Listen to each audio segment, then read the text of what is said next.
octobre 2021. Je travaillais comme auditeur de terrain pour une entreprise prestataire en technologie immobilière. Un boulot qui consistait surtout à me rendre dans des propriétés de luxe vacantes pour synchroniser les boîtiers numériques et m'assurer que les systèmes domotiques communiquaient bien avec le serveur central. C'était un travail solitaire et répétitif qui m'emmenait généralement dans des quartiers riches et silencieux, où le seul bruit était celui du vent dans les arbres parfaitement taillés. Mais lors d'un audit de fin de service dans un immense domaine sur les hauteurs, j'ai réalisé que je ne me contentais pas de vérifier une maison. J'entrais dans une vie qui avait été méticuleusement construite pour moi. La maison était une structure massive et moderne, faite de verre et de béton, nichée au bout d'une allée privée et sinueuse. Elle était sur le marché depuis 6 mois, et ma tâche consistait à effectuer une synchronisation profonde de la centrale de sécurité. Je suis arrivé juste au moment où le soleil passait sous l'horizon, projetant de longues ombres squelettiques à travers l'allée. Je me souviens avoir pensé à quel point l'endroit semblait isolé. Le voisin le plus proche était à au moins 800 mètres plus bas, caché derrière d'épaisses rangées de pins. J'ai utilisé mon code maître pour déverrouiller la porte d'entrée. L'air à l'intérieur était rassis et frais, sentant légèrement la cire pour parquet et les agrumes coûteux. Alors que j'entrais dans le hall, les lumières automatiques se sont allumées, éclairant les meubles de mise en scène, ce genre de canapé minimaliste et inconfortable qu'on voit dans les catalogues. J'ai sorti ma tablette et j'ai commencé le diagnostic. Tout semblait normal. J'ai traversé la cuisine en direction de l'arrière de la maison, là où se trouvait le placard du serveur principal. C'est là que j'ai senti cette odeur. Ce n'était plus le nettoyant aux agrumes. C'était l'odeur de la viande saisie et du romarin. Mon cœur a raté un bond. Les maisons témoins n'ont pas de cuisine fonctionnelle, et elles n'ont certainement pas de gens qui y font la cuisine. J'ai marché lentement vers la salle à manger, mes bottes résonnant beaucoup trop fort sur le sol en pierre polie. J'ai marché lentement vers la salle à manger, mes bottes résonnant beaucoup trop fort sur le sol en pierre polie. J'ai tourné au coin de la pièce et je me suis arrêté net. La massive table à manger en acajou était dressée, pas avec les assiettes décoratives en plastique utilisées pour la décoration, mais avec de la vraie porcelaine. 2 couverts étaient installés. Au centre de la table se trouvait une poêle en fonte, encore légèrement grésillante, contenant 2 steaks parfaitement saisis. À côté de l'une des assiettes se trouvait un verre d'une marque très spécifique et méconnue de ginger ale que je bois presque exclusivement. J'ai senti une sueur froide perler sur ma nuque. Ce n'était pas un squatter. Un squatter ne dresse pas une table pour 2 avec votre boisson préférée. J'ai reculé, les yeux balayant la pièce à air ouverte. Il y a quelqu'un, et je criai. Ma voix semblait mince et fragile dans ce vaste espace. Personne n'a répondu.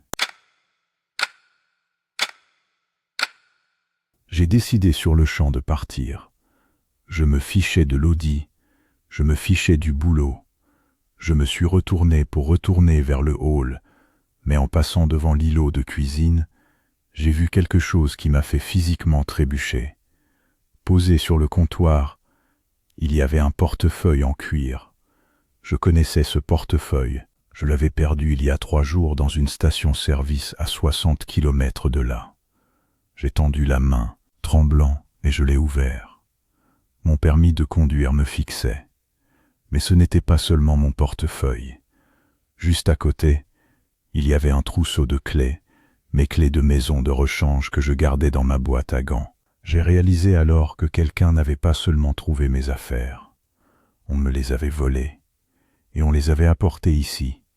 Soudain, le système de haut-parleurs intégré de la maison s'est mis en marche. Une voix a rempli la pièce.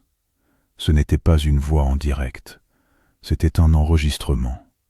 C'était le son de ma propre voix, parlant à un client au téléphone, il y a 2 semaines. Je serai là vers 6 heures, répétait ma propre voix en écho sur les parois de verre. L'audit ne devrait pas être long. L'enregistrement s'est coupé, remplacé par un martèlement sourd et rythmé. Ça venait du plafond. J'ai levé les yeux. Il y avait une passerelle en hauteur qui surplombait le salon. Debout là-haut, partiellement dissimulée par les ombres du haut plafond, se tenait une silhouette. Elle ne bougeait pas. Elle était juste penchée au-dessus de la balustrade, me regardant d'en haut. Elle portait un gilet de haute visibilité, exactement comme celui que je portais. Je n'ai pas attendu de voir son visage. Je me suis précipité vers la porte d'entrée. J'ai atteint la poignée et j'ai tiré de toutes mes forces. Elle n'a pas bougé. J'ai tapé mon code maître sur le clavier, mais la diode a clignoté en rouge, accès refusé, a pépillé une voix numérique. Mon cœur battait si vite que je pouvais le sentir dans ma gorge. Je me suis retourné, cherchant une autre issue. La silhouette sur le balcon avait disparu. J'ai entendu un léger grattement métallique venant de la cuisine.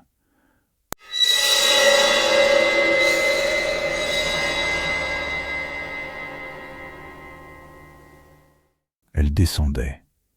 J'ai couru vers l'arrière de la maison, vers les immenses baies vitrées qui menaient au patio. J'ai saisi un buste décoratif en marbre massif sur une table basse et je l'ai projeté de toutes mes forces. Le verre trempé s'est fissuré en toile d'araignée, mais n'a pas cédé. J'ai frappé à nouveau. Et encore. Au troisième coup, la vitre a volé en éclats, et je me suis écroulé sur le béton, le verre m'entaillant les paumes. Je ne me suis pas arrêté pour regarder en arrière. Je me suis relevé d'un bond, et j'ai couru vers mon camion. J'ai fouillé dans ma poche, priant pour avoir encore mon trousseau de clés principales. Je l'avais. J'ai sauté à l'intérieur, verrouillé les portières, et j'ai démarré en trombe. Alors que mes phares balayaient la façade du manoir une dernière fois, j'ai vu la silhouette debout dans la brèche béante de la paroi de verre. Elle ne me poursuivait pas, elle se tenait juste là, brandissant mes clés de rechange en l'air, les agitant lentement, comme si elle disait au revoir à un vieil ami. J'ai conduit directement jusqu'au commissariat. Quand ils sont arrivés à la maison 1 heure plus tard, les steaks étaient encore sur la table, mais ils étaient froids. Mon portefeuille et mes clés avaient disparu. Le plus troublant, pourtant, était ce qu'ils ont trouvé dans le placard du serveur. Quelqu'un avait contourné le cryptage de l'entreprise et créé un profil fantôme. Ce profil suivait mon GPS depuis des mois. Il avait même précommandé les courses pour ce repas en utilisant une version clonée de ma carte de crédit. La police n'a jamais retrouvé cette personne. Ils m'ont dit qu'il s'agissait probablement d'un harceleur extrêmement sophistiqué. Quelqu'un qui ne voulait pas seulement me faire du mal, mais qui voulait organiser une version de ma vie à laquelle il pourrait participer. J'ai démissionné dès le lendemain. J'ai déménagé dans un autre état. J'ai changé de voiture, de téléphone et d'habitude. Mais il y a 6 mois, j'ai emménagé dans un nouvel appartement. C'est un bel endroit, très sécurisé. Lors de ma première nuit là-bas, je suis allé dans la cuisine pour prendre à boire. J'ai ouvert le frigo, et là posée sur l'étagère du haut, se trouvait une unique bouteille en verre de ce même ginger ale méconnu. Je n'avais pas encore fait de course. Ce moment chez le Xarmana. Viennes bent med at nybereisit et domaine.